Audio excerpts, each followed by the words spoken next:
หน้า546ตั้งแต่โสทุติยทิวเสเพริงปหริตวาสังขังสันนิปาเตติเป็นต้นไป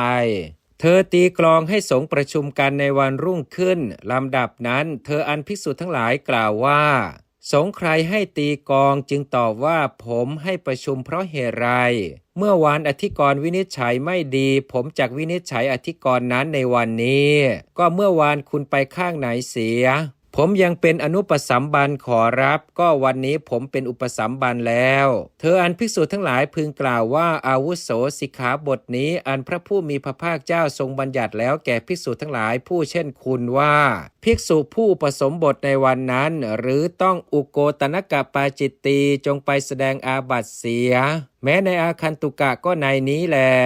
บทว่าการโกมีความว่าภิกษุทั้งหลายผู้แพ้พูดกับภิกษุรูปหนึ่งผู้ไปสู่บริเวณวินิจฉัยอธิกรณ์พร้อมกับสงฆ์ว่าทำไมพวกท่านจึงตัดสินอธิกรณ์อย่างนั้นเล่าขอรับความตัดสินอย่างนี้ไม่ใช่หรือภิกษุนั้นกล่าวว่าเหตุไรท่านจึงไม่พูดอย่างนี้เสียก่อนเล่าดังนี้ชื่อว่าหรืออธิกรณ์นั้นภิกษุใดเป็นผู้ทำหรืออธิกรณ์อย่างนั้นเป็นอุโกตนกปาจิตตีแม้แก่ภิกษุนั้นบทว่าฉันทะทายโกมีความว่าภิกษุรูปหนึ่งมอบฉันทะในการวินิจฉัยอธิกรณ์แล้วเห็นพวกภิกษุผู้เป็นสภาค้าการแพ้มาเป็นผู้ซบเซาจึงกล่าวว่าพรุ่งนี้แลข้าพเจ้าจักตัดสินเองให้สงฆ์ประชุมกันแล้วอันภิกษุทั้งหลายกล่าวว่า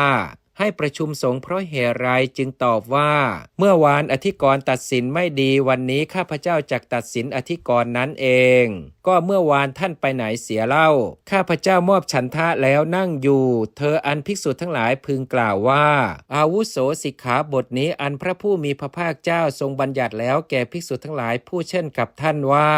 ผู้มอบฉันทะหรือต้องอุโกตนกปาจิตตีจงไปแสดงอาบัติเสียวินิจฉัยในคำว่าวิวาทาธิกรนางกิงทานางเป็นอาทิพึงทราบดังนี้